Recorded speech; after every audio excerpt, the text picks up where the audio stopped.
본 방송에서 제공하는 투자 정보는 투자 판단에 대한 조언입니다.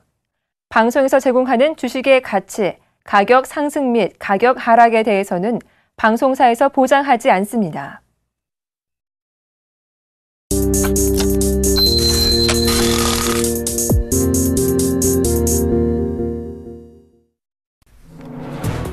시청자 여러분 안녕하십니까? 출발 증시와이드 2부의 김동현입니다. 전일 코스피 지수는 미국 증시 하락과 기업 실적 부진 우려의 영향으로 약세 마감했습니다.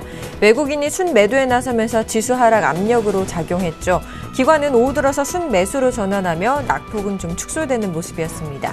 코스닥 지수는 보합권에서 마감됐습니다.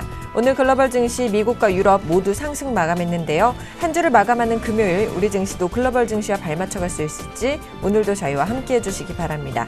출발 증시와이드 2부 먼저 준비된 주요 코너들부터 함께 살펴보시죠.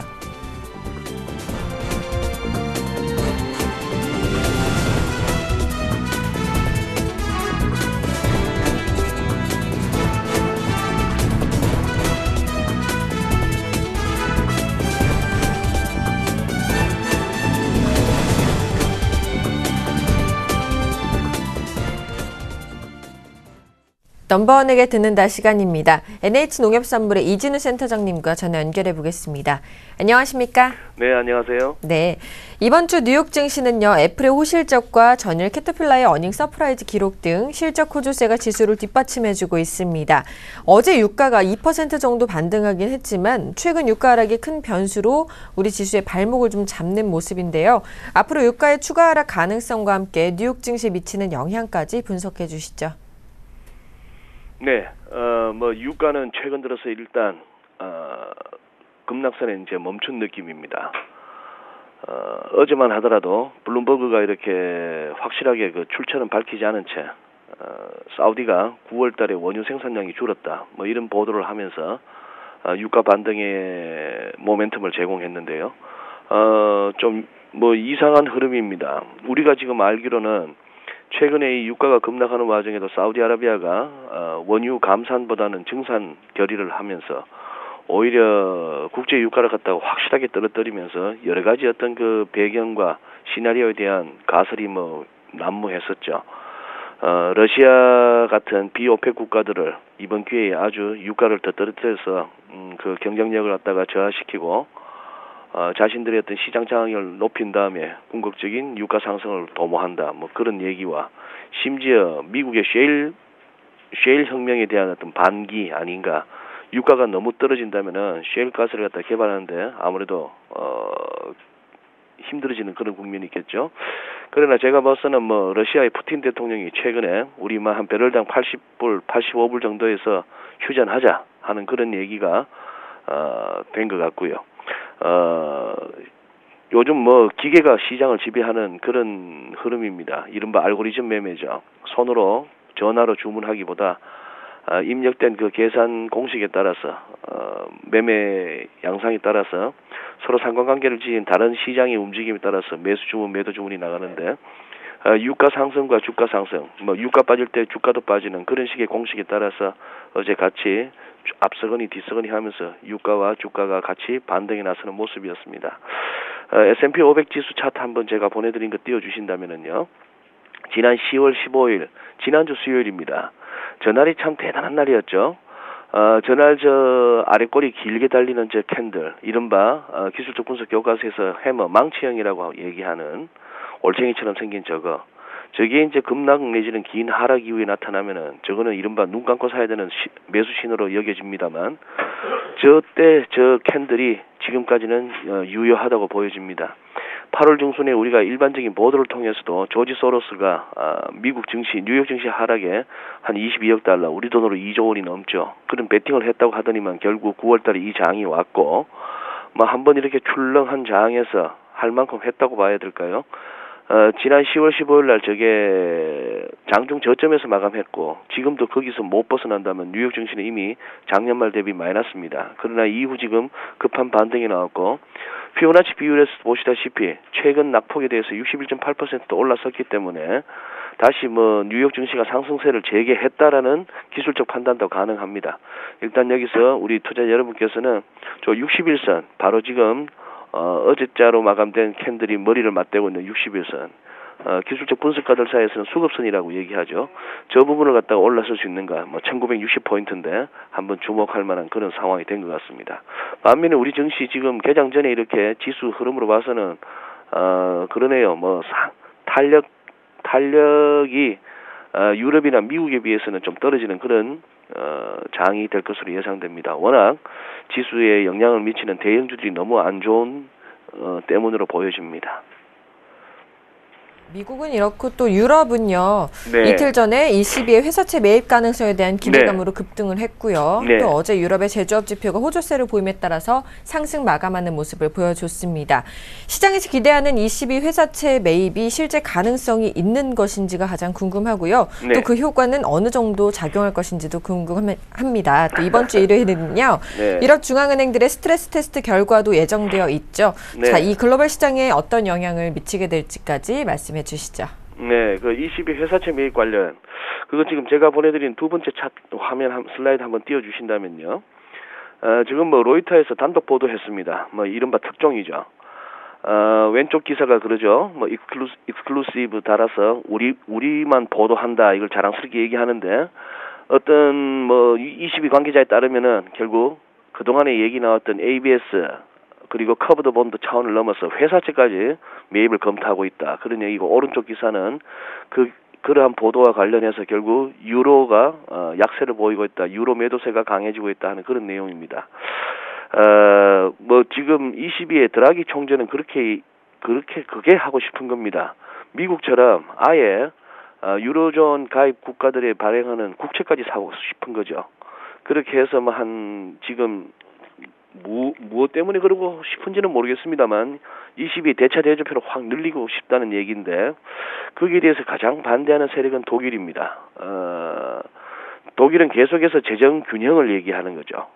지금 이제 남유럽 국가들이 재정이 너무 이렇게 취약해지면서 유로존 위기가 아직도 지속되고 있는데 그런 상황이고, 어떻게 보면은 마이너스 금리 도입이라든지 최근에 커브드 본드 ABS 도입, 매수, 이런 결정도 드라기 총재가 참 이렇게 우겨서 해온다는 느낌이 드는데, 이 부분에 대해서는 우리 국내 국제경제 전문 매체인 글로벌 모니터의 안금호 편집장의 비유를 꼭 한번 소개해드리고 싶습니다. 참 재밌는 표현인데요. 특정 여성에 대한 결혼을 갖다가 모친이 반대하자 우라가 가득 찬 아들이 보란듯이 화류계를 섭렵하고 있다, 이렇게 비유를 했는데요. 참 대단한 비유요, 압권입니다. 지금 드라기 총재는 나 이렇게까지도 한번 막 나가볼래, 독일 너희들 어떡할래 하는 이런 식이라고 볼 수 있겠습니다만, 재밌는 것은 또 오스트리아 중앙은행 총재이기도 하고 ECB 집행위원이기도 한 에발트 노보튼이 이 양반도 아주 입이 뭘 알면은 입에 담아두지를 못하는 성격인데요. 그 ECB의 회사채 매입 관련해서 특별하게 우리 대단하게 검토한 적 없다, 이렇게 얘기한 걸로 봐서는 그냥 그러다 마는 거 아니냐 싶고요. 어떻게 보면 드라기 총재의 그런 어떤 22발 그런 뉴스도 그리스 국채 수익률 차트 한번 띄워봐 주시죠. 최근 들어서 그리스 국채 수익률 뛰어오르는 모습 보면 아찔하죠. 그러나 최근 들어서 또 저렇게 어느 정도 안정세를 보이는, 여전히 이 말로 이 레토릭을 통해서 돈 안 들여가면서 시장을 조절하는 중앙은행들의 그러한 초식이 아직까지는 먹혀드는 그런 상황이라고 보여집니다.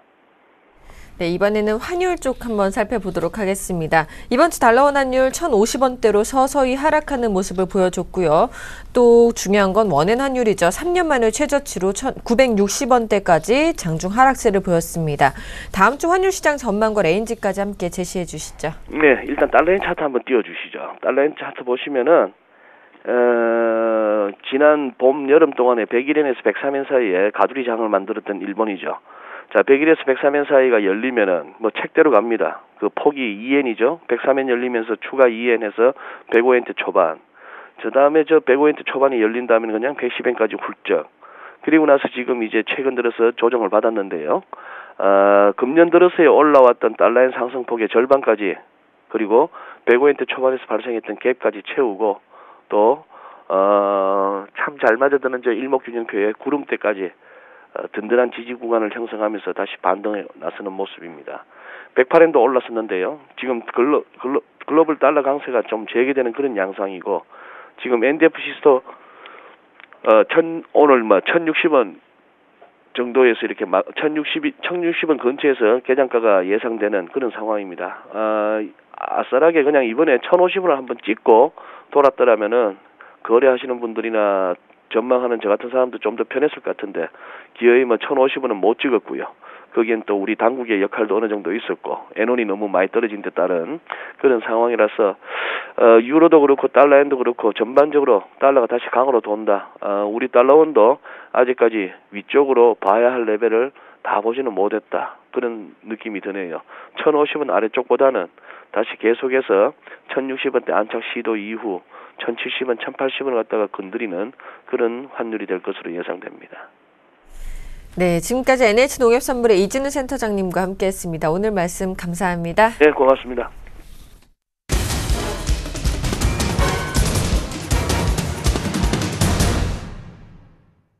시초가 공략주를 알아보는 시간이죠. 이상로의 한방 시작하겠습니다. 샘플러스 이상로 멘토님 자리하셨습니다. 어서 오세요. 네, 반갑습니다. 네, 반갑습니다. 지난주 금요일 관심주였던 LG생명과학이요. 목요일 고가 기준으로 41,000원을 찍고 5.3%의 수익률을 기록하셔서 또 승이 되셨습니다. 따라서 전체 승률은 35승 31무 16패가 되셨는데요. LG생명과학 좀 AS 좀 해주시죠. 네. 뭐 좋은 모습입니다. 좋은 모습이고 처음에 그 생각을 하면서 시작을 했던 것 같아요. 자, 뭘 하더라도 패는 하지 말자는 생각을 했는데, 그래도 요즘 들어서 승이 많이 나와서 또 시장 분위기도 안 좋습니다. 하지만 또 승이 많이 나와서 저도 기분이 좋고, 그리고 시청자분들은 또 수익을 함께 해서 기분이 좋고, 서로가 좋은 부분 아닙니까? 맞죠? 그래서 저도 상당히 기분이 좋고요.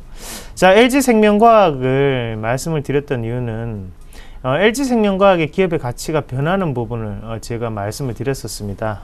그러면서 일본의 예와 그리고 중국 시장에 진출대한 부분을 말씀을 드렸었고요. 자, 우리가 다시 한 번 더 차트를 한번 같이 보겠습니다. 차트 한번 같이 보시면, 자, 제가 보고 있는 화면은 월봉입니다. 월봉인데요. 차트라는 게 항상 맞아 들어가는 건 아니에요. 그건 무슨 말이냐면, 어차피 거래에 대한 부분이 차트에 나오는 부분이기 때문에 일종의 심리적인 저항 구간과 지지 구간을 나눌 수는 있다는 거죠. 그러면 이 구간에서는 심리가 어떻게 작용을 하고 저 구간에서 심리가 어떻게 작용을 하면서 올라갈 수가 있었구나 라고 우리가 판단하시면 되겠고, 지금 거기에 대해서 같이 보시면, 자, 상당한 저항 구간이 되고 있는 자리가 바로 45,000원 자리입니다. 하지만 이 자리를 빌미로 우리가 좀 더 보신다면, 하단 권역 자체가 꾸준히 지지가 나왔던 권역이 바로 이 가격대였죠. 그러고 난 다음에 다시 한 번 더 지지와 저항권이 자리를 잡고 있는 곳이 바로 이 자리입니다. 맞죠? 37,000원, 38,000원, 37,000원 자리인데, 자, 이 자리 자체를 지금은 이렇게 이런 박스권을 이루고 난 다음에 올라가는 모습이 나타나거든요. 그것은 회사의 가치가 나쁘지 않게 변했기 때문에 지지점 자체를 상당히 강력하게 해준다는 뜻으로 해석할 필요가 있겠고, 자, 그리고 지지가 이렇게, 자, 캔들 자체가 이렇게 가파르게 올라가는 모양이 항상 나왔습니다. 이 말은 무슨 말이냐면, 저가 자리를 너희들에게 많이 안 주겠다라는 뜻으로 해석을 하셔야 돼요. 개인 투자자들이 저가 자리를 잡을 수 있도록 기회를 많이 안 주겠다. 우리가 사서 올리겠다라는 뜻으로 해석을 하셔야 됩니다. 자, 좋은 주식이라면 당연히 저가 자리는 잘 안 주겠죠. 하지만 나쁜 주식 같은 경우에 저가 자리를 계속 줍니다. 그러다가 이제 낙폭이 커지면서 주가가 훅 떨어지게 되죠. 자, 한번 같이 보겠습니다. 자, 현대차를 예를 들어서 보면 자, 어때요? 꾸준히 지금 저가 자리를 줬었죠. 자, 한 번 줬었고요. 그리고 다시 또 저가 자리 줬고, 저가 자리 주고, 또 다시 저가 자리 주고, 이러면 이제 이때부터는 급락 패턴이 된다는 거죠. 자, 다시 LG생명과학 같은 경우에는 저가 자리를 안 준다는 거죠. 요번에 저가 자리를 되지가 않았습니다. 가치가 바뀌었는데 왜 이 저가 자리 줘야 되냐, 이런 거죠. 자, 같이 다시 1봉 보겠습니다. 자, 1봉 보시면요, 추천을 하고 난 다음에 다시 한번 크게 오르고 난 다음에 쉬었다가 다시 뽑아내는 그런 과정이 연출이 됐습니다. 자, N장 파동이 꾸준히 이루어지고 있는 상태고, 그 자리에서 본다면 하단에 보시면 힌트가 나오죠. 거래량이 어떻습니까? 거래량이 꾸준히 증가하는 모습이 나타납니다. 이 말인즉슨 올라갈 때 거래량이 증가를 한다는 것은 꾸준한 매수에 대한 세력 자체가 우위에 놓여 있다라고 해석을 할 필요가 있습니다. 아시겠죠? 그러면 주가 추이를 한번 본다면 일단 우리가 1차적인 목표가는 5%는 달성이 되는 상태고, 그 위에 상단 가격대를 한번 본다면 자, 요 자리죠. 43,700원 자리인데요. 여러분들이 일반적으로 아시는 박스권과는 제가 보는 방법은 조금 다릅니다. 그 부분 자체는 따로 뭐 공개 방송이나 아니면 강연회 같은데 참석하시길 바라겠고요. 이 가격대 지금 43,700원에 44,000원 사이에서는 반드시 다시 한번 큰 윗꼬리가 달릴 수 있습니다. 그 자리를 빌미로 해서 이익 실현을 좀 더 하시는 전략을 말씀을 드리도록 하겠습니다. 알겠습니다. 이렇게 LG생명과학 AS 해드렸고요. 오늘장 시초가 5% 공략주는 어떤 종목 준비해 오셨나요? 예, 휴비스라는 종목을 말씀을 드리겠습니다. 자, 휴비스 종목을 지금까지 이 아침 방송에서만 오늘까지 포함하면 한 4번째 될 것 같습니다. 그러면서 저가에도 많이 했고 또 이 12,000원권에도 많이 했고 11,500원, 11,300원 다 했습니다. 하지만 오늘 또다시 12,300원대 하는 이유는 어차피 갈 주식은 크게 갈 수 있다는 거거든요. 그러면 저는 휴비스를 바라봤을 때 1, 2% 먹으려고, 그리고 5% 먹으려고 이렇게 추천드리는 종목은 아니었습니다. 지금도 마찬가지고요. 그래서 저는 지금 이 상태에서는 크게 갈 수 있는 종목군이기 때문에 다시 한 번 더 여러분들께 말씀을 드리고자 합니다. 자, 차트 한번 같이 보겠습니다. 차트 보시면요, 상장이 되고 난 다음 다시 한번 이렇게 삼양사와 SK케미칼의 현금 출자, 현물 출자라 해서 같이 상장이 된 회사였습니다. 자, 휴비스 같은 경우에 상장이 되고 난 다음에 주가 자체가 여전히 박스권 안에 머물러 있던 기간이 상당히 길었습니다. 맞죠? 그러고 난 다음에 거래량적인 측면을 보더라도 상당 구간에 상당한 거래량이 지금 분포가 되어 있는 상태죠. 그래서 매물권 자체가 상당히 길게 나타난다는 거죠. 자, 그럼 이 자리를 돌파하기 위해서는 회사의 가치가 바뀌어야 되고, 그리고 거래량도 상당히 많아져야 되는 거 아니냐라고 생각하실 수 있는데요. 거래량은 상관없습니다. 왜냐하면 앞에 있는 거래량을 매집에 대한 거래량으로 해석을 하면 현재 이 자리에서는 거래량이 줄면서 올라가는 게 더욱더 유리한 입장이겠죠. 자, 그럼 앞에 있는 세력이 팔지 않았다라고 가정을 했을 때 회사의 가치가 지금 바뀌고 있느냐?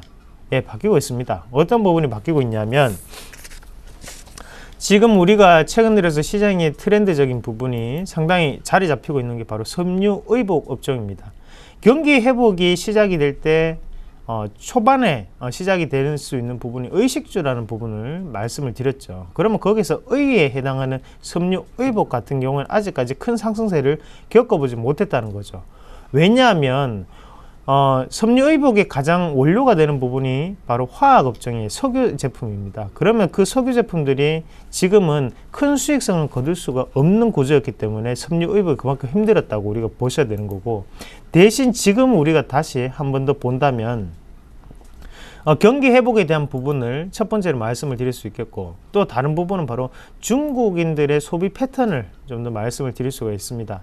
자, 중국인들의 소비 패턴 자체는 화장품과 향수를 사고 난 다음 2차적으로 다시 한 번 더 의류에 대한 판매 비중을 크게 늘릴 수 있는 부분이라는 거죠. 그렇게 봤을 때 지금 우리가 휴비스 같은 경우에 단섬유와 장섬유로 나뉘는데요. 단섬유 같은 경우에는 의류 말고 섬유에 대한 대체적인 부분입니다. 자, 가구를 만들다든지 아니면 자동차용 시트를 만들다든지 그런 데 사용되는 섬유를 우리가 단섬유라고 하고, 장섬유 같은 경우에는 의류를 만들 때 사용되는 그런 긴 섬유를 뜻하는 겁니다. 그러면 휴비스 같은 경우에 단섬유 같은 경우에는 어떻습니까? 자동차 직물 시트의 증가라든지 아니면 가구에 대한 부분, 그리고 뭐 소파에 대한 부분 계속적으로 증가하고 있는 상태죠. 그러면 거기에도 긍정적인 업황이라는 거예요. 그럼 거기에서 장섬유에 대한 부분은, 의복에 대한 부분 자체는 그만큼 많은 재료를 지금 예전보다 납품하고 있다는 거로 우리가 해석할 필요가 있다는 거죠. 최근 들어 섬유 의복 업종이 상당히 좋습니다. 하지만 주가 자체가 크게 올라가지는 못했어요. 그 말은 무슨 말이냐, 현재부터 다시 한번 시장을 연말까지 이끌 수 있는 주도주 패턴이 될 수 있다라고 저는 그렇게 말씀을 조금 드릴게요. 자, 차트 한번 같이 보겠습니다. 차트 보시면 자, 어제 저가 권역에서 고가 권역으로 강하게 넘어오는 그런 모습이 나타났었고요. 자, 저항 구간을 보시면 이 자리가 저항 구간이에요. 사실 12,200원, 12,000원 이 자리가 상당히 중요한 자리입니다. 다시 한번 올라오는 모습이고 매수가는요. 자, 매수가는 시초가죠. 시초가 말씀을 드리겠고 목표가는 플러스 5% 그리고 손절가는 11,700원인데 자, 현재 그건 한번 자, 갭 상승이 뜨죠. 왜냐하면 이 자리가 중요한 자리였기 때문에 다시 한 번 더 이 하단 권역 자리를 주면 또 개인들이 달라붙잖아요. 그럼 또 주가를 올리기 힘들어져요. 그래서 지금 갭을 띄우는데 조금 무리수를 두서라도 쫓아가는 전략이 저는 맞다고 봅니다. 그래서 그렇게 조금 말씀을 드리겠고요. 자, 매수가는 시초가입니다. 어차피 시초가에서 목표가까지 플러스 5% 이번 주도 한번 기대해 보도록 하겠습니다. 네, 오늘장 시초가 5% 공략주는 휴비스를 다시 추천해 주셨습니다. 이상로 멘토님의 강연에 드디어 이제 내일과 모레 열리가 됩니다. 2014년 10월 25일 토요일 오후 1시와 26일 일요일 오후 1시부터 진행이 되는데요.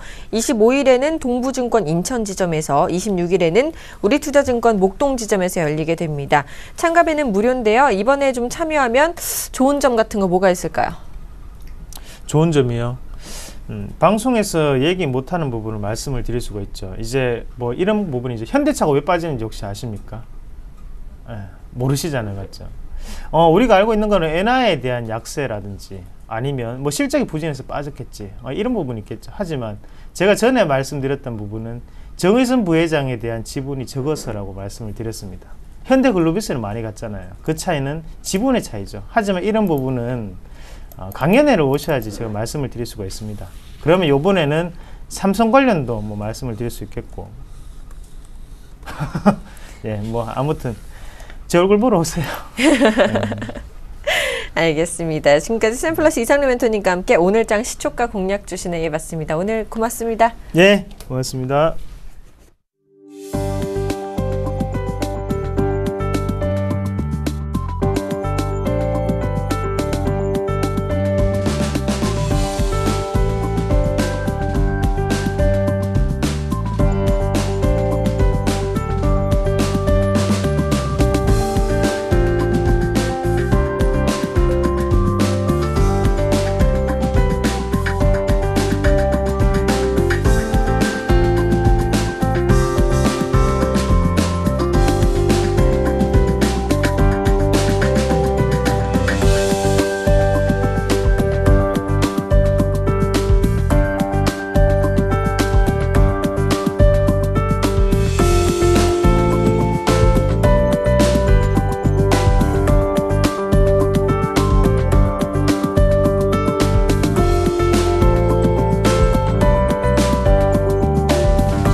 (10월 24일) 금요일 우리 시장 개장을 했습니다. 자, 오늘도 유스탁의 유창희 대표, 메리츠 종금증권의 김근호 연구원과 함께하겠습니다. 안녕하십니까? 네, 안녕하십니까?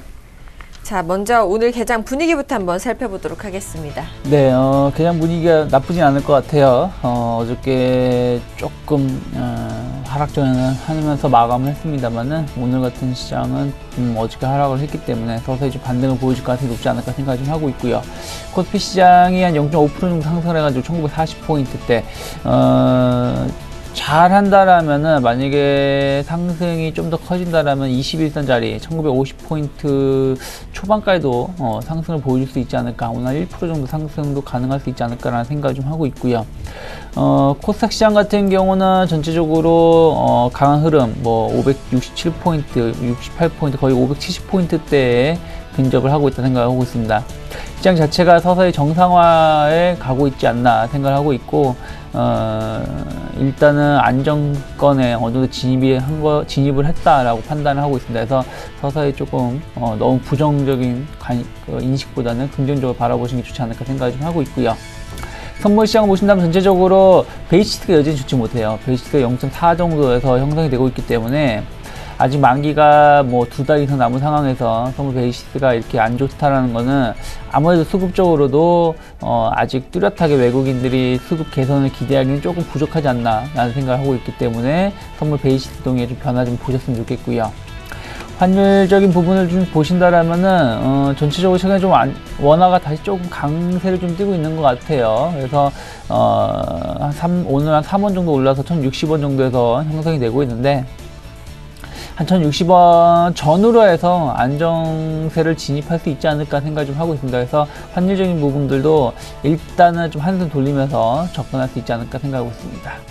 알겠습니다. 이렇게 개장 분위기 살펴봤고요. 일본 증시 출발 상황 살펴보도록 하겠습니다. 일본 증시는요, 1.42% 상승한 15,354.35포인트로 출발하고 있습니다. 시총 상위 종목군들의 흐름 체크해 보겠습니다. 현대차 오늘 2% 넘게 오늘 반등하는 모습 보여주고 있고요. SK 하이닉스도 1.65% 상승하고 있습니다. 한국전력은 오늘도 약세를 보이고 있네요. 1.08% 하락 출발하고 있고요. 포스코도 1% 넘게 하락 출발하고 있습니다. 네이버는 보합권에서 거래 중이고요. 현대모비스는 오늘도 소폭 약세 흐름을 보이고 있습니다. 신한지주도 0.42% 하락 출발하고 있고요. 기아차는 0.55% 반등하고 있습니다. SK텔레콤 오늘 0.56% 하락 출발하고 있고요. 삼성전자 우선주 0.23% 상승 출발하고 있습니다. KB금융도 소폭 상승 출발하고 있고요. 아모레퍼시픽은 1.06% 오늘도 상승하고 있습니다. 코스닥 시가총액 상위 종목군들의 흐름입니다. 다음을 제외하고는 모두 상승 흐름 보이고 있죠. 다음은 0.51% 하락 출발하고 있고요. 셀트리온은 1% 가까운 상승 출발, 파라다이스는 0.44% 상승 출발하고 있습니다. 동서와 컴투스는 모두 1% 넘는 상승세로 출발하고 있고요. CJ 오쇼핑 오늘 소폭 반등하고 있습니다. 자, 업종별 분위기 살펴보겠습니다. 김근우 의원님. 네, 일단 코스피도 뭐 오늘은 좀 시작은 좋게 하는 모습인데 오늘은 또 증권 업종이 제일 많이 오르네요. 증권, 뭐 의료 정밀, 보험, 기계, 전기, 전자, 유통, 화학, 운수, 장비, 섬유유보, 은행 이런 순인데 일단 전체적으로는 금융이 제일 눈에 띈다라는 말씀을 드리고요. 증권주는 뭐 대부분 다 빨간불 켜고 있습니다. 유한타 증권이 5% 넘는 상승폭으로 어제와 이어서 또 상승폭을 보여주고 있고요. 그 다음에 이제 교보증권, 대우증권, 신영증권, 그리고 현대증권, 메리츠종금증권, NH농협증권, 우리투자증권, 하나투자증권 이런 종목들이 다 빨간불을 켜고 있고요. 의료정밀 쪽에서 뭐 DI, 미래산업, 캐시텍, 우진 다 1% 넘는 상승폭. 보험 쪽에서는 하나생명 3.97% 4% 가까운 상승폭 보여주고 있고요. 롯데손보하고 삼성생명, 코리안이, 하나손보, 메리츠와즈, LIG 손보까지 다 빨간불로 시작을 했습니다. 기계업종도 오늘은 좀 반등이 나오네요. 일단 동아에스텍, EN3, NK 그리고 포스코플랜텍, 나라KI, 한국카본, 두산인프라코, 동양물산, 총호컴넷, 그리고 신성ENG, 동양기전 이런 종목들도 플러스로 시작을 했고요. IT도 오늘 좀 강하네요. 역시나 최근에 뭐 실적들이 좀 나오면서 상승폭을 보여주는 부분들이 있는데 이필름이 상한가지 개했고요. 일진전기, 성문전자, THN, 한국단자 그리고 이스페타시스, 일진머티리얼, SK하이닉스, LG이노텍, 삼성전기, 쿠쿠전자, 삼성전자 다 플러스로 좀 시작을 했습니다. 유통 쪽도 오늘은 좀 잘 올라오는데 일단 뭐 호텔신라가 2% 넘는 상승폭 보여주고 있고요. 로엔케이, 해인, 신성통상, 신인산업 같은 종목 다 플러스로 시작을 했습니다. 화학도 오늘 소폭 좀 반등해주는 모습을 보여주고 있는데 일단 뭐 대형 화학주들이 올라왔냐 또 그런 건 아니죠. 뭐 백광산업, 현대EP, 동성화, SH에너지화 그리고 아모레퍼시픽, 한국화장품 제조 이런 종목들이 좀 상위권에 있다라는 얘기를 드리겠고 섬유유복도 역시 오늘 좀 강합니다. 역시나 추세를 좀 이어오고 있는데 LF가 좀 상승폭이 좀 나오고 있고요. 그리고 원림, 태평양물산, 한섬, 에리트베이지, 성한, 인디에프, 아비스타, 대한방직 이런 종목들 플러스로 좀 올라오고 있다라는 얘기를 드리고 그리고 이제 의약품 업종도 오늘 좀 소폭 강한 모습을 좀 보여주고 있습니다. 운수장비 업종도 마찬가지고요. 운수장비 업종은 역시나 전체적으로 이 현대차 그리고 현대로템, 뭐 대유에이텍 그리고 한국항공우주, 새로운 오토모티브, 인치컨트롤스, DIC 같은 종목들이 1% 10% 넘는 상승폭을 좀 보여주고 있습니다. 의약품, 제약 업종도 최근에 흐름이 좋죠. 오리엔트 바이오, 동성제약, 슈넬생명과학, 일양약품, 동아ST, 명문제약 다 플러스로 좀 시작을 했습니다. 중소형 업종을 좀 볼까요? 코스닥 쪽은 일단 디지털 콘텐츠가 제일 강한데요. 디지털 콘텐츠 쪽은 뭐 게임즈도 있고 여러 가지 콘텐츠 업종 섞여 있죠. 오늘은 넥슨시티가 가장 강하고 플레이위드, 드래곤플라이, 옴니텔, 네오위즈 인터넷, 네오위즈 게임즈 그리고 컴투스가 상위권에 포진이 되어 있습니다. 화학업종도 오늘은 코스닥 쪽에서 좀 강한데 유니더스 그리고 KSCB, 바이오랜드, 코리아나, KCI, 한진 PNC, 대진 DMP, ACT, 상하 프론테크, 애강리메트 이런 종목도 올라오고 있고요. 오늘 또 오랜만에 IT 부품도 좀 올라오네요. IT 부품 쪽에는 옵트론텍, 기가레인, 인터플렉스, 파트론, 현우산업 그리고 하이소니까 DID 같은 종목들이 올라오고 있습니다. 역시 그리고 코스닥 쪽에서도 섬유의료 쪽이 강한데요. 아즈텍, WB, 신라섬유, 원풍물산, 커데지 컴바인 좋은 사람들이 1%가 넘는 또는 1% 가까운 상승폭을 좀 보여주고 있다라는 얘기 드리겠습니다. 이렇게 업종별 분위기 살펴봤고요. 시장 수급 상황도 살펴보도록 하겠습니다. 수급 별로 좋지 않은 모습이네요. 네, 수급이 썩 좋은 모습은 아닌 것 같아요. 외국인들은 100억 정도 매도가 나오고 있고 코스닥도 28억, 선물도 한 450개 정도 매도가 나오고 있고요. 기관들도 유가증권, 코스닥 모두 쌍거리 매도가 나오고 있다는 부분들 시장의 상승 발목을 조금 잡는 요인이 아닐까 생각을 좀 하고 있고요. 외국인들 수급이 최근 들어서 좀 썩 마음에 들지가 않아요. 선물도 다시금 좀 매도가 좀 많아졌고요.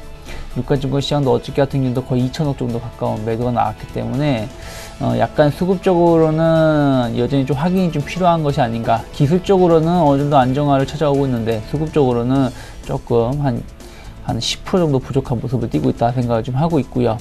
오늘 업종별 흐름을 보신다면 전체적으로 개인 투자자들만 꾸준하게 매수를 보여주고 있는 와중에 외국인들이 전기전자, 운송장비, 건설 쪽을 좀 매수를 많이 하고 있다 생각하고 있고요. 전기전자는 최근에도 많이 매수를 보여줬고 운송장비 약간 현대차 그룹을 중심해서 약간 저가 매수가 외국인 기관 모두 매수가 유입되고 있는 것이 아닌가 생각을 하고 있습니다. 알겠습니다. 이제 외환시장 흐름 살펴보도록 하겠습니다. 유진투자선물의 소병화 연구원과 전화 연결해 보겠습니다. 안녕하십니까? 네, 안녕하세요. 오늘은 환율이 상승하고 있네요. 39,000전 상승 출발한 모습인데요. 현재 흐름과 전망 짚어주시죠. 네, 금일 외환시장은 미국 독일 지표 호조에 따른 엔화 약세 영향으로 3원 90전 상승은 1,060원에 시작하였습니다. 어제 뉴욕시장에서 엔화는 달러와 유로화의 큰 폭의 하락을 보였습니다. 미국과 독일 지표가 호조를 보이면서 글로벌 경기 둔화 우려가 약화되며 하락 마감하였습니다. 중국 PMI가 예상보다 호조를 보인 가운데 독일과 미국의 PMI도 전문가 예상치보다 모두 호조를 보이면서 최근 글로벌 경기 둔화 우려가 해소되며 안전자산인 엔화는 큰 폭의 하락을 보였습니다. 달러 대비 108엔까지 상승 마감하였습니다.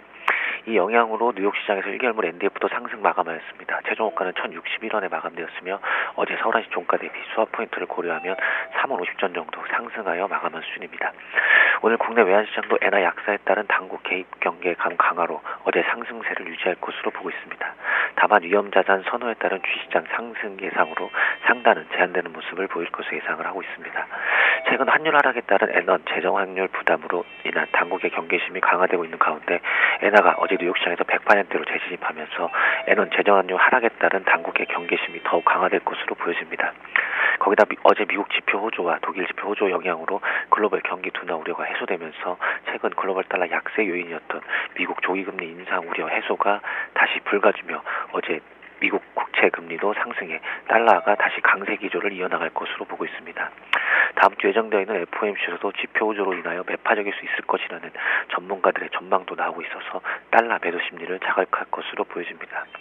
또한 오늘 아침에 한국은행이 발표한 3, 4분기 국내 총생산 소포치가 수출이 옛 2008년 이후 가장 큰 폭으로 줄어드는 부진한 흐름을 보이고 있는 것도 달러 매도 심리를 자극하는 요인이 될 것으로 보여집니다. 다만 글로벌 주식 상승으로 인한 위험 선호 심리 자극과 FOMC에 대한 결과가 아닌 전망이라는 점도 상승폭을 제한할 것으로 보고 있습니다. 지표 결과에 따라서 FOMC가 매파적이라는 분석이지만 최근 FOMC 의원들의 발언이 비둘기파적 발언을 한 영향도 시장 참여자들의 적극적인 움직임은 힘들 것으로 보고 있습니다. 다음 주 월말 장세를 앞두고 있는 만큼 내고 물량 유입도 가능할 것으로 보여져 상승폭은 제한되는 모습을 보일 것으로 예상을 하고 있습니다.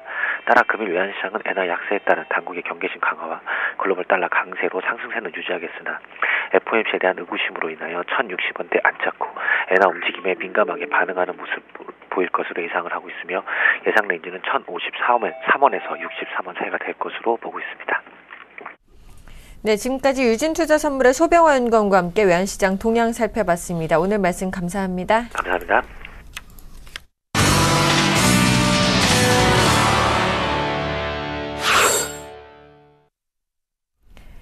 오늘의 돌발 종목입니다. 세 종목 먼저 살펴보겠습니다. 첫 번째로 현대차입니다. 배당 확대 기대감에 이거래일제 강세를 보이고 있고요. 제일기획은 3분기 실적 부진 우려에 급락세를 보이고 있습니다. 제이컨텐트리는 메가박스 인수 추진 검토설에 강세를 보이고 있는데요. 세 종목 살펴봐 주시죠. 네, 이제 뭐 현대차 얘기는 뭐 많이들 아실 텐데 일단 중요한 거는 어제 오늘 오른 거는 뭐 실적이 아니죠. 일단 배당 기대감인데 배당 확대, 중간 배당 가능성 이런 부분들을 좀 시사를 하면서 일단 주가가 한 이틀 정도 올라왔죠.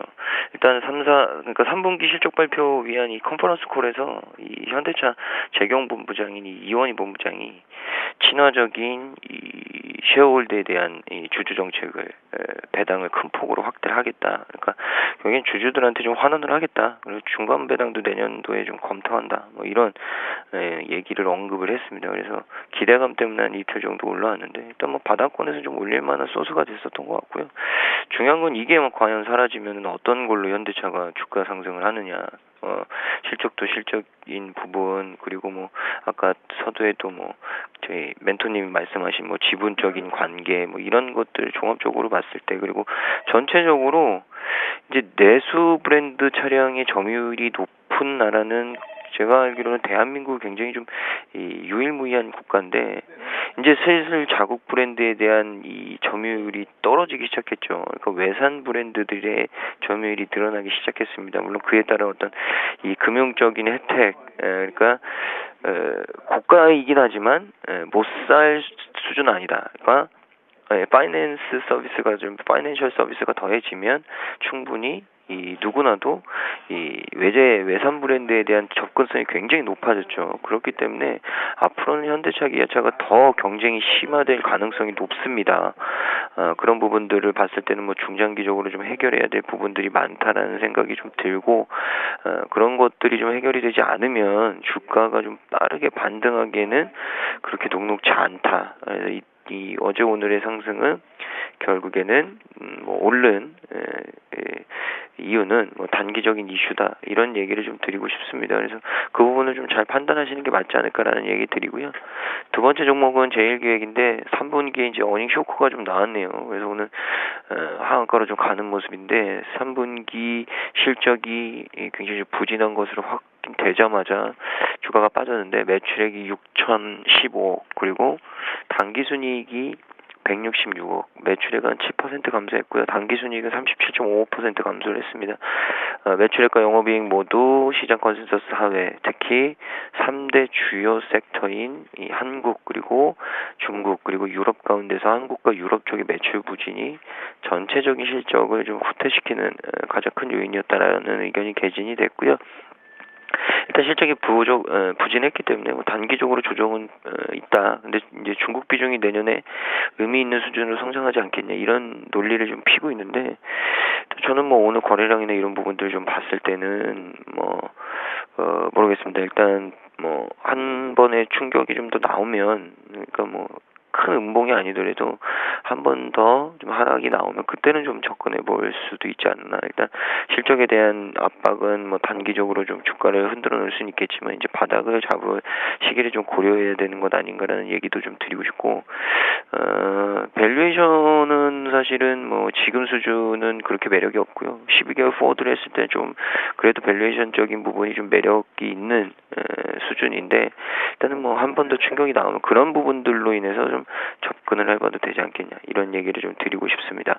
마지막 종목은 제이콘텐트리인데요. 제이콘텐트리는 이 메가박스 인수를 검토 중이다라는 부분 때문에 또 강세를 좀 보여주고 있네요. 일단 매각과 메가박스 인수에 대한 부분은 뭐 계속 개진이 됐었는데 일단 제이콘텐트리가 23일이죠. 이 인수 추진설 관련 특히 메가박스 인수 추진설 관련 조회 강시 답변을 통해서 일단 일정 조건 하에서 지분을 우선 매수할 수 있는 어떤 우선 매수권 행사를 포함해서 이 계열사 또는 외부 투자자와 좀 연계하는 방안을 다각도로 검토 중에 있다. 그러니까 이 인수에 대한 방법론을 좀 찾아보고 있다. 뭐 이런 것으로 좀 이 받아들이는 것 같습니다. 투자자들은 뭐 그런 부분이 좀 기대감으로 작용을 한 것 같고 중요한 건 이제 4,000원대 수준에 굉장히 좀 많은 매물대들이 있기 때문에 오늘도 뭐 단기적인 이슈나 뉴스가 나왔지만 윗꼬리를 달고 있거든요.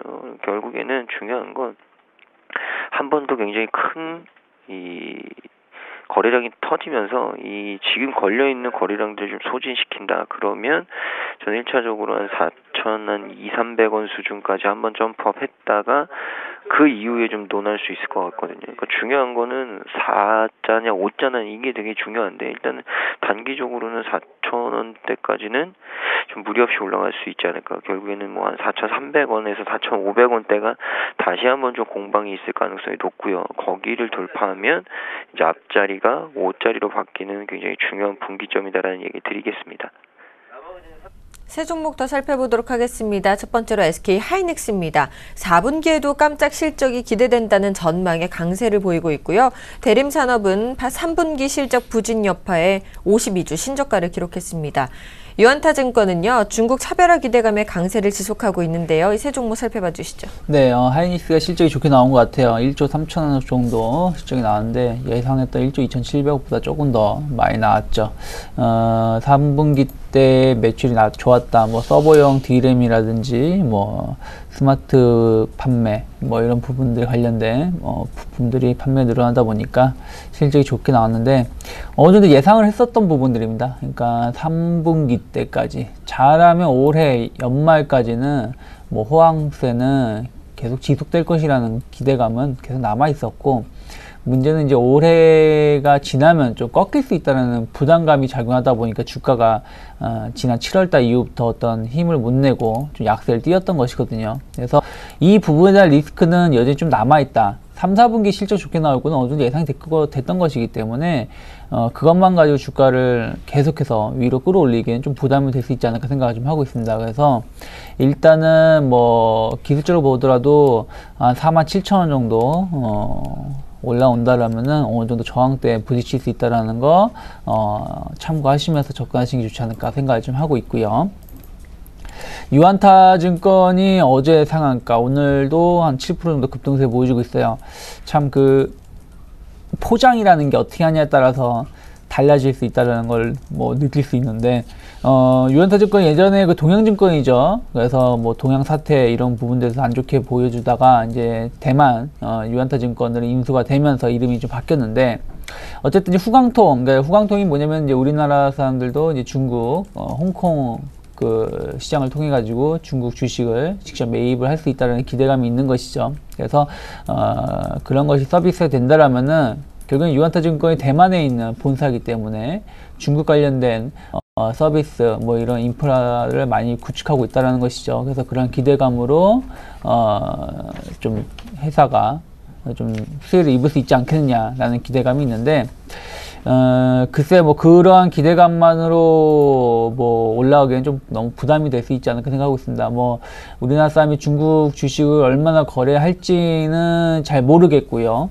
또 일시적으로 좀 처음에는 관심이 있겠습니다만은 그것이 꾸준하게 이어지지 못한다라면은 정말 단순한 기대감에 따른 상승일 것이고 또 다른 증권사들도 충분하게 뭐 중국 업체들하고 어느 정도 시너지를 계속 준비를 하고 있기 때문에 유안타증권만 어떤 혜택이 크게 있느냐라는 걸 본다라면은 그렇게 크지 않을 수 있다라는 거. 그래서 그 점은 앞으로 좀 이틀 정도 급등을 했기 때문에 실제 어느 정도 반영이 되는지 여부를 좀 봐야 되지 않을까 생각을 좀 하고 있고요.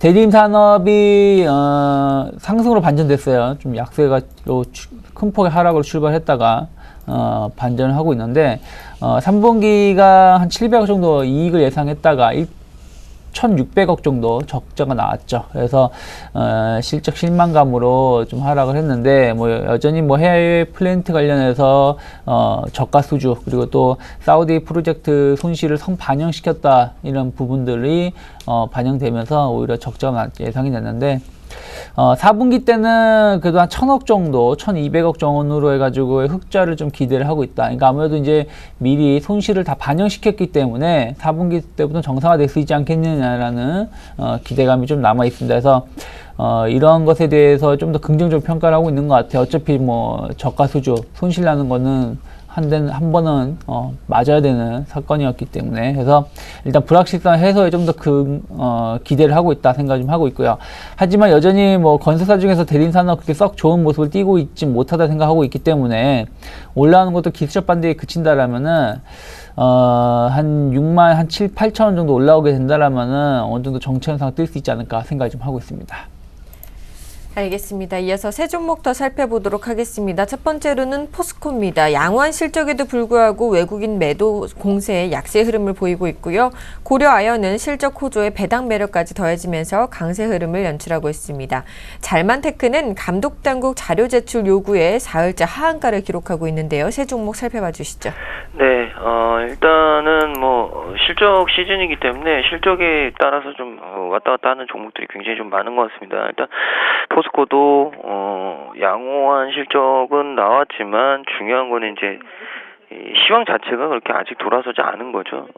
그러니까 회사 3분기 연결 영업이익이 이제 전분기 대비해서 한 5% 정도 늘었죠. 한 8,700억, 한 8,800억 가까운 수준의 이 시장 컨센서스와 딱 좀 부합하는 수준으로 내놨는데 일단 뭐 지속적으로 개선이 좀 되고 있는 부분들은 좀 있습니다. 근데 일단 철강 시황이 좀 악화된 부분, 이런 부분들, 그리고 결국에는 그렇기 때문에 평균 판단가라고 하니 ASP 자체가 하락하면서 마진이 이제 줄어들 수 있는 부분들이 있는데 중요한 게 이제 결국에는 뭐 여러 가지 대외 상황도 있었겠지만 원가 자체가 굉장히 좀 하락했죠. 그래서 오히려 이 ASP 그러니까 평단가는 하락은 했지만 마진은 오히려 좀 개선되는 모습이었고 중요한 건 이렇게 그래도 개선되는 모습을 보여줬고 지속적으로 좀 좋은 실적을 시장치 부합하는 실적을 내놨지만 주가가 약한 이유는 결국에는 이 시황에 대한 아직까지 이 턴어라운드에 대한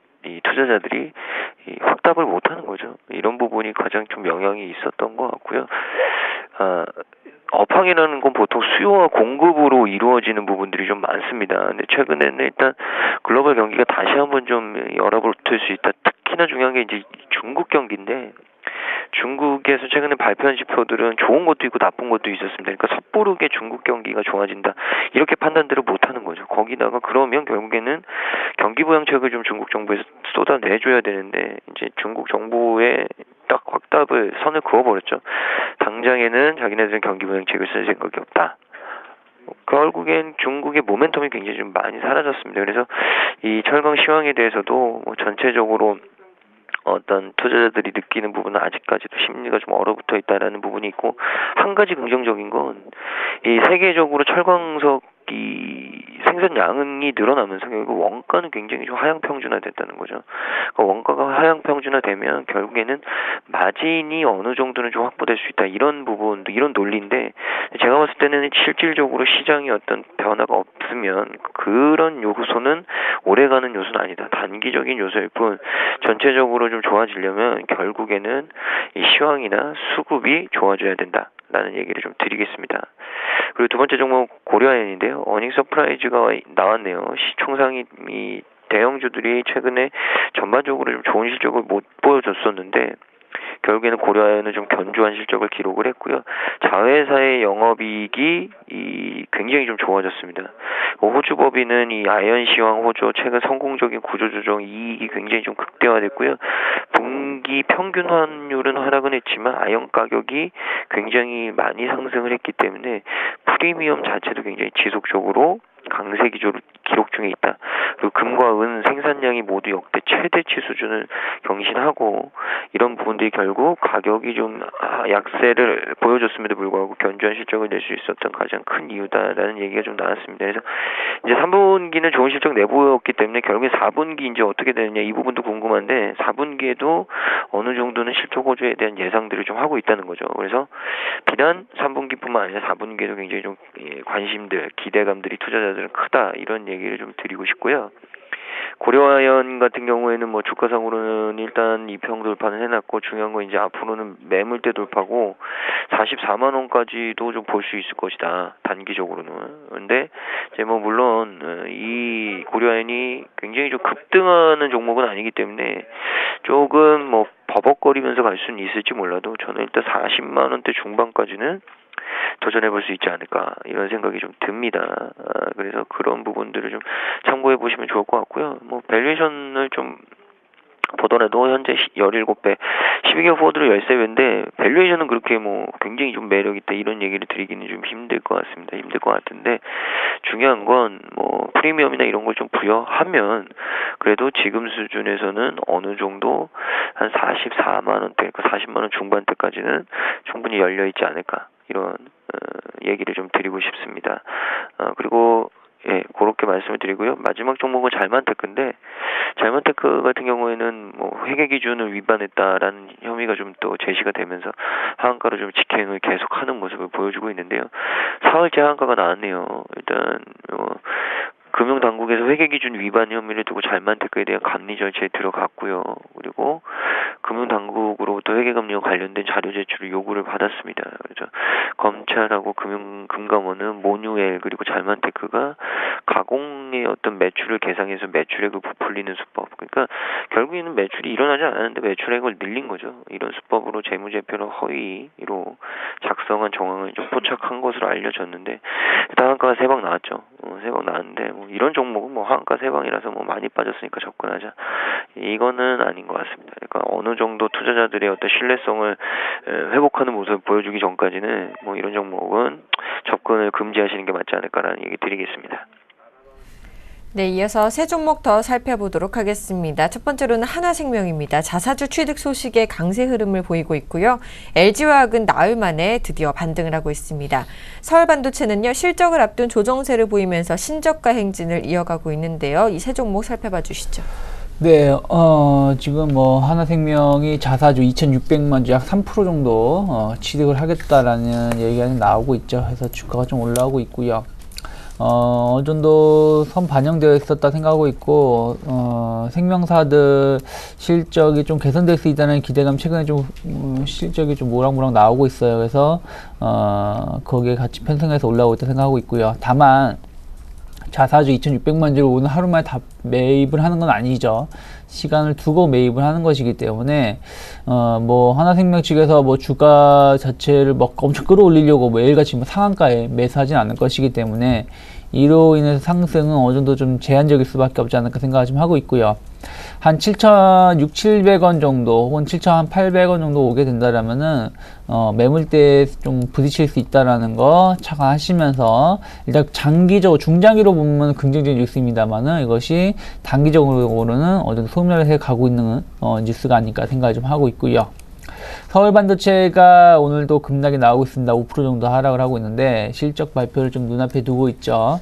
여전히 수익성 개선이 좀 요원하다라는 평가가 나오면서 좀 약세를 좀 띠고 있습니다. 그래서 뭐 서울반도체뿐이 아니죠. LED 업체 올해 상당히 그 연초부터 그러니까 3월달까지는 진짜 뭐 승승장구를 했습니다만은 3월달 이후에 LED 조명에 대해서의 그 부정적인 인식이 팽배해지면서 뭐 불과 1년도 안 돼가지고 주가 자체가 5만원 하던 주가가 2만원대로 하락을 했죠. 앞으로 수익성 개선이 더 안 좋아질 수 있다라는 약간 치킨 게임에 들어갔기 때문에 그로 인해서의 그 실망감은 좀 더 나올 수 있다 생각하고 있고요. 다만 이번 실적에 대한 그 부담감은 주가에 선 반영되어 있기 때문에 추가적인 급락보다는 좀 눈치 보기 장세, 행보 장세 좀 발생될 수 있다 생각하고 있고요. 다만 이것을 저점 매수하자 이건 아닙니다. 그래서 좀 LED 관련된 조명 업체들은 조금 더 보수적으로 봐야 되지 않을까 생각을 좀 하고 있고요. LG화학이 한 3% 가까운 상승을 좀 보여주고 있습니다.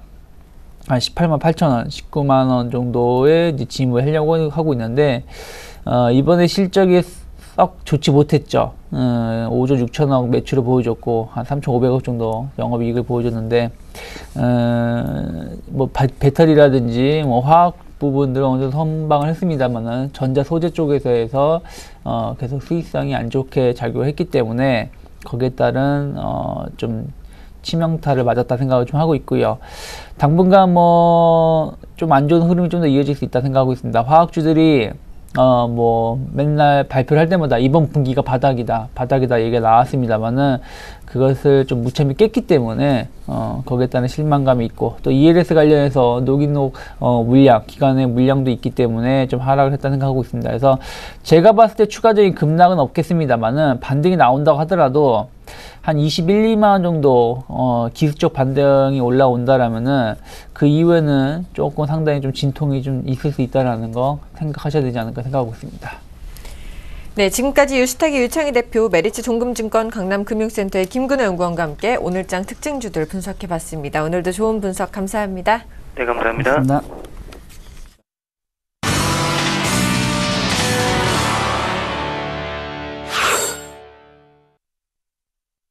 증권사별 투자 전략을 알아보는 시간입니다. 화면으로 먼저 전략 만나보시죠. 최희승 차장님입니다. 급등 시에는 일부 차익 실현하자 주말장 앞두고 보수적인 접근을 하자라고 말씀해 주셨고요. 정영훈 팀장님입니다. 기업 실적 발표 대부분 마무리됐다. 불확실성 해소 속에 반등 장세가 기대된다라고 말씀해 주셨습니다. 김혜란 연구원입니다. 수출주 과대납폭에 따른 분할 매수 접근 유효하다라고 말씀해 주셨고요. 김현겸 주식팀장님입니다. 과도한 쏠림 현상에 주의하자라고 말씀해 주셨습니다. 안상현 대리님입니다. 분할 매수 관점 여전히 유지하자라고 전략 세워주셨네요. 오늘은 동부증권 용산지점의 김현겸 주식팀장님과 전화 연결해 보겠습니다. 안녕하십니까? 예, 안녕하세요. 오늘 과도한 쏠림 현상에 주의하자라고 말씀해 주셨는데요. 자세한 전략 세워주시죠. 예, 최근에 낙폭화대 대형주들이 굉장히 큰 폭으로 하락을 하는 그런 모습 속에서 상대적으로 최근에 양호했던 뭐 화장품 관련, 그다음에 바이오 섹터 관련 주식들이 굉장히 강한 그런 모습들이 나타나고 있는데요. 일단은 지금 실적들이 본격적으로 발표가 되고 있죠.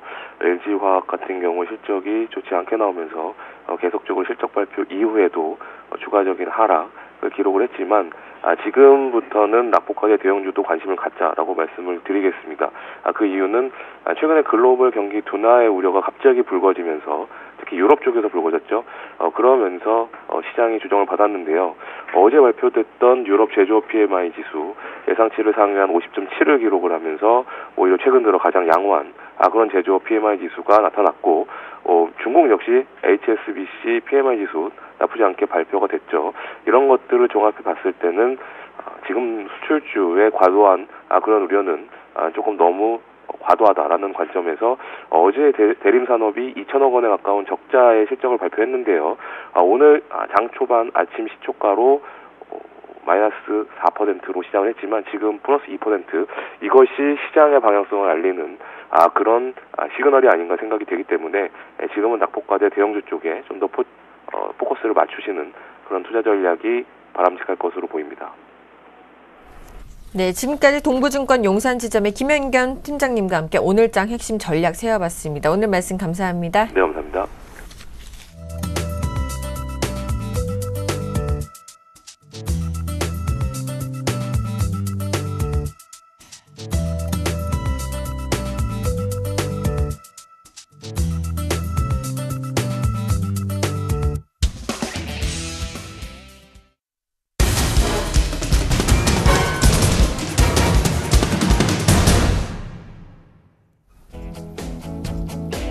안녕하십니까. 오전장 저가 매수로 오장 역전을 해보는 시간 역전의 맹수 예병군 멘토입니다. 자, 장이 지금 또 크게 이제 갭 상승을 했다가 지금 갭을 지금 메워가고 있습니다. 그러니까 즉 상승폭을 좀 축소를 해가면서 음봉을 나타내고 있는데요. 자, 장을 우리가 한번 먼저 살펴보고 가자고요. 지금 이제 속속들이 실적 발표가 나옵니다. 이 실적 발표라는 것이 분명히 안개장 속을 이제 걷어줄 것이다라는 얘기를 제가 계속 드렸는데, 자, 이걸 생각해 보셔야 될 것 같아요. 그러니까, 자, 대림산업과 우리 제일기획의 극명한 차이를 우리가 한번 살펴보자고요.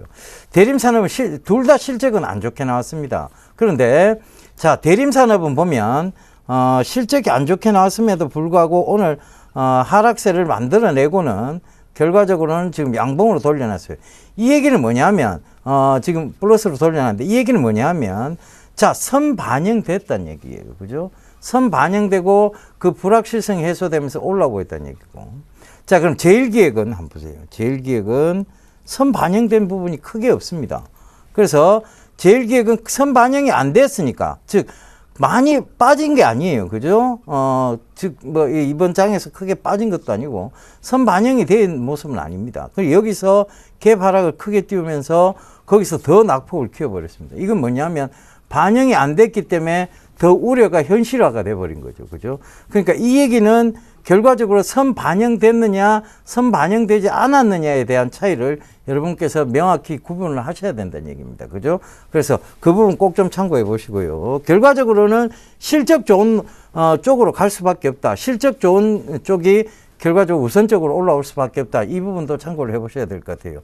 지금 LG 디스플레이나 LG 이노텍 같은 경우에는 지금 실적에 대한 우려 때문에 또 빠지죠. 그죠? 그래서, 그런 부분들 참고해 보셔야 될 것 같고. 자, 지난 종목들 살펴볼게요.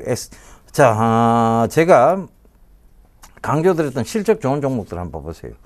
지금 다 빨간불이에요. 그죠? SK 하이닉스도 지금 다시 오늘 이제 금일 좀 갭을 좀 띄었습니다만 상승폭은 축소는 했습니다. 하지만 아직도 그렇게 돼 있고 어버 반도체 역시 마찬가지고요. SK CNC 자 다들 한번 봐보세요. 선반영 즉 올라오고 있었는데도 불구하고 지금도 올라오고 있다는 것은 결과적으로 이 얘기는 뭐냐면 실적 중심으로 간다는 얘기입니다. 그래서 그 부분도 꼭 좀 참고를 해보세요.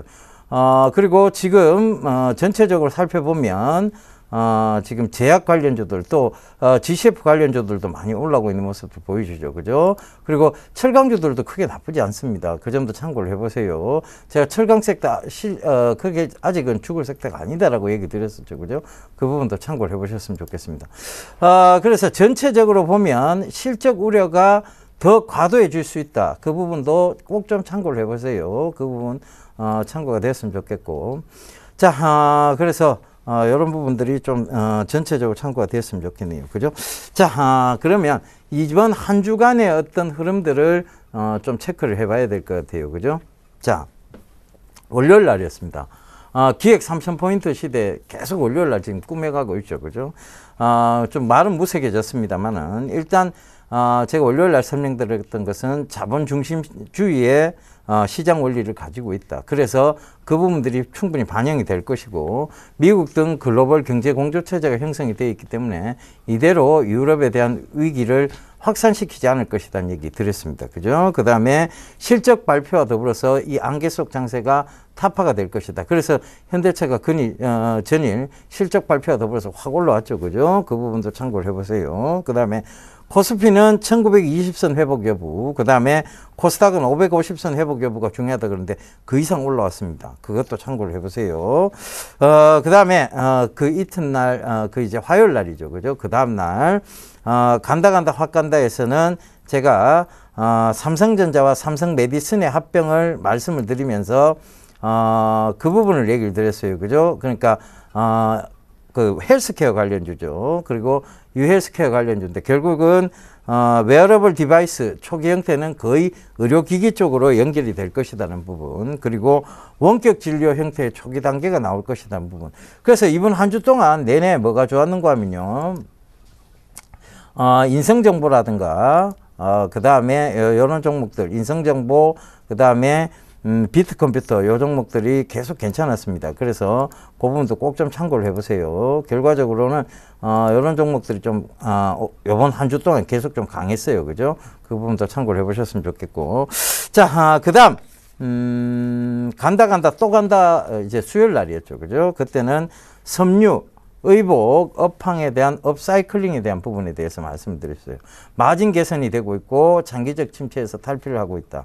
즉 장기 불황에서 이제 효자 종목으로 전환을 시도하고 있다는 얘기도 드렸죠. 그죠? 그러면서 한섬 얘기 드렸고, 그죠? 한섬 지금 신고가에 뚫고 가고 있습니다. 그죠? 신고가 34,000원. 그다음에 방림 얘기 드렸습니다. 방림도 지금도 이제 오늘 신고가죠. 그죠? 금일 둘 다 지금 신고가의 모습을 나타내는 모습들 요거 한번 보세요. 그러니까 바로 지금 올라오고 있는 거예요. 신원도 역시 마찬가지입니다. 전일 이제 신고가를 기록했죠. 그죠? TK케미칼 역시 마찬가지로 지금 잘 올라오고 있고, 한 주 동안, 그죠? 한 주 동안 굉장히 계속 지금 잘 올라오고 있는 거예요. 그죠? 그래서 그 부분도 참고해 보셨으면 좋겠습니다. 자, 그 다음에, 바로 전일이죠. 간다, 다시 간다에서는, 주요 그룹사들의 3세대 경영체제에 대한 부분들을 말씀드렸습니다. 3세대 경영체제가 도입이 됐는데, 자, 현대는 현대모비스, 현대차, 기아차는 정의선 부회장이 많이 들고 있는 그 지분 구조에서 굉장히 많이 들고 있는 쪽은 아니다. 그래서 결국은 현대글로비스 쪽을 계속 여러분들이 눈여겨보셔야 된다는 얘기 계속 드렸어요. 그죠? 그래서 그 부분도 좀 참고가 됐으면 좋겠는데, 현대글로비스가 금일은 한 2% 가까이 빠지네요. 그죠?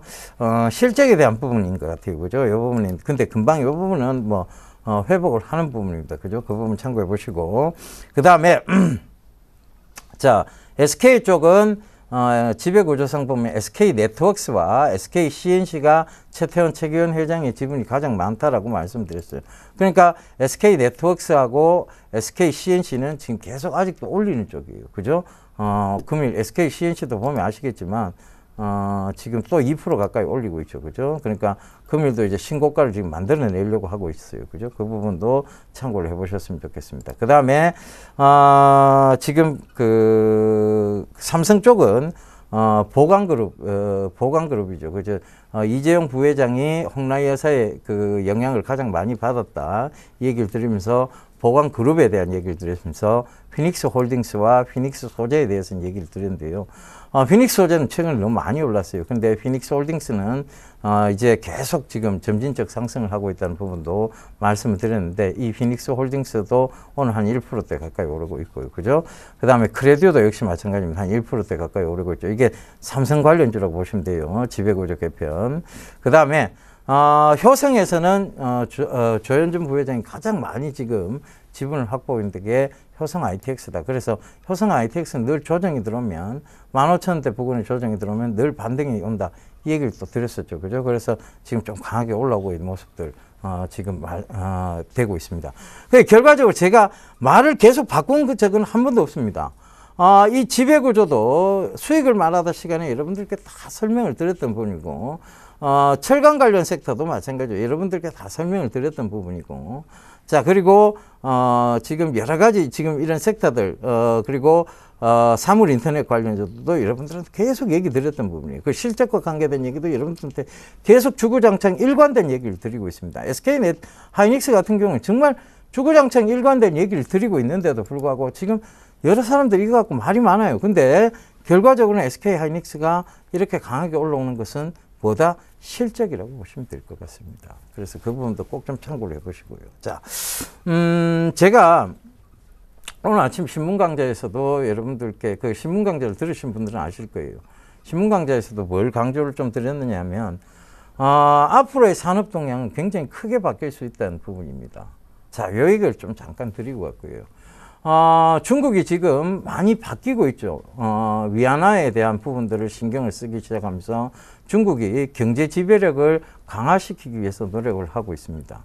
그런데 보면 지금 중국이 진입장벽이 가장 낮은 쪽의 섹터에서 먼저 치고 들어오기 시작하고 있어요. 그러니까 그걸 잘 생각해 보세요.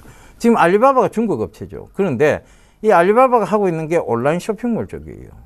온라인 쇼핑몰이 여러분 생각해 보세요. 진입장벽이 높습니까? 낮습니까? 굉장히 낮죠. 그러다 보니까 쉽게 접근해서 큰 돈을 만들어내는 것이에요. 결국은 그들은 내전술이거든요. 사람이 많아요. 우리하고는 비교가 안 됩니다. 그죠? 그래서 그 부분들이 먼저 치고 들어올 것이고, 그러면 그렇게 치고 들어온 섹터는 대한민국에서 대한민국 기업들에 좋은 영향을 미칠까요? 일단은 수출 쪽으로 보면 좋은 영향을 미치겠지만 그와 직접 관련된 종목군들은 결코 좋지 않은 영향을 미칠 것입니다. 지금 삼성전자가 이렇게 지금 많이 빠진 이유도 중국의 저가 스마트폰 샤오미나 화웨이의 영향이 없다라고 볼 수가 없어요. 그들의 시장 점유율이 높아지면서 삼성전자의 스마트폰 매출 비중이 줄었고 결국은 스마트폰 부품 관련주들도 굉장히 지금 낙폭을 많이 키운 겁니다. 자, 그걸 생각해 보고. 자, LED도 역시 마찬가지예요. 진입장벽이 높습니까? 낮습니까?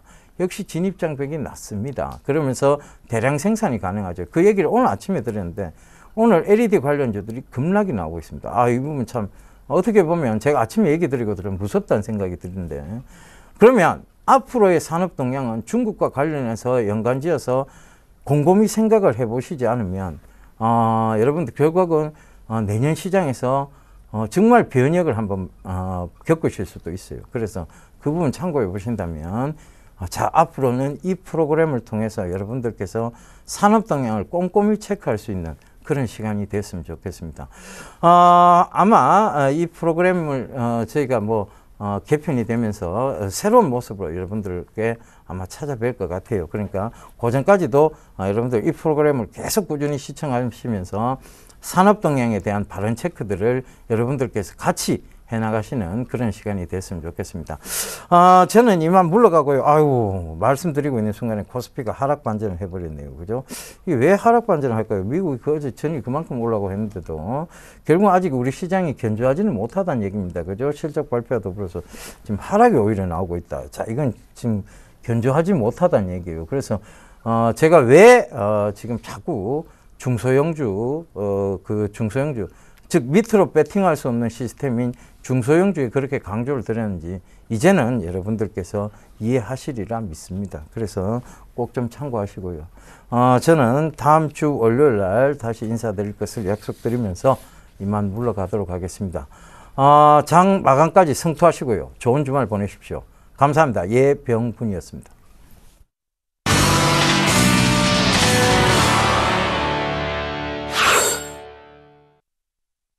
현재 코스피 지수가 외국인과 기관의 동반 순매도세로 인해서 하락 반전한 모습입니다. 1930선을 간신히 지켜내고 있고요. 코스닥 지수는 564포인트 강보합권에서 거래되고 있습니다.